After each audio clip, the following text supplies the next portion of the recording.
नमस्कार दोस्तों, आज के लेक्चर में हम मुगल वंश को स्टार्ट कर रहे हैं। और मुगल वंश में सबसे पहला शासक जिसका नाम था बाबर, जिसका कार्यकाल जो रहा था 1526 से लेकर के 1530 तक रहा था।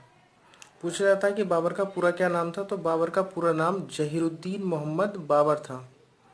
बाबर की उदारता के कारण उसे लोग कलंदर कहते थे। बाबर द्वारा लड़े गए कुछ युद्ध थे, जैसे इसमें सबसे महत्वपूर्ण युद्ध था पानीपत का प्रथम युद्ध, जो हुआ था 21 अप्रैल 1526 को, जो हुआ था बाबर और इब्राहिम लोदी के बीच में, जिसमें बाबर विजयी हुआ था। और यहीं से बाबर मुगल शासन की नींव डाल देता है। बाबर ने नेक्स्ट युद्ध लड़ा था खानवा का युद्ध, जो हुआ था 17 मार्च 1527 में, बाबर और राणा सांगा के बीच में। नेक्स्ट चंदेरी का युद्ध 20 जनवरी 1528 में, बाबर और मेंदिनी राय के बीच में, इसमें भी बाबर विजयी हुआ था।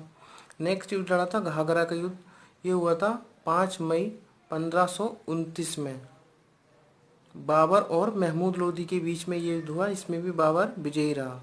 पूछा जाता है तुजू के बाबरी या बाबरनामा पुस्तक जो लिखी गई है वो किस भाषा में लिखी गई है, तो वो तुर्की भाषा में लिखी हुई है।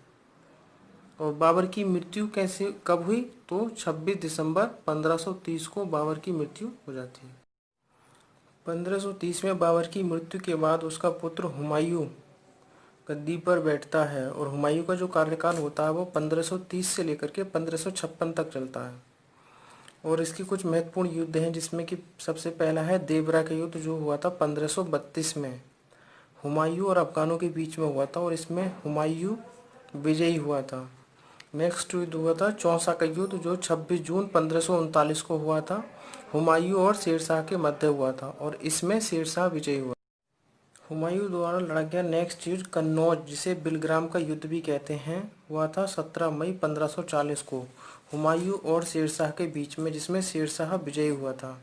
नेक्स्ट युद्ध लड़ा था सरहिंद का युद्ध, जिसमें जो हुआ था 22 जून 1555 को, और हुमायूं और अफगान शासक सिकंदर के बीच में हुआ था, जिसमें हुमायूं पुनः जीत गया था। हुमायूं की मृत्यु हुमायूं की मृत्यु कैसे हुई थी, तो दिल्ली में अपने किले के पुस्तकालय की सीढ़ियों से गिरने से उसकी मौत हो गई।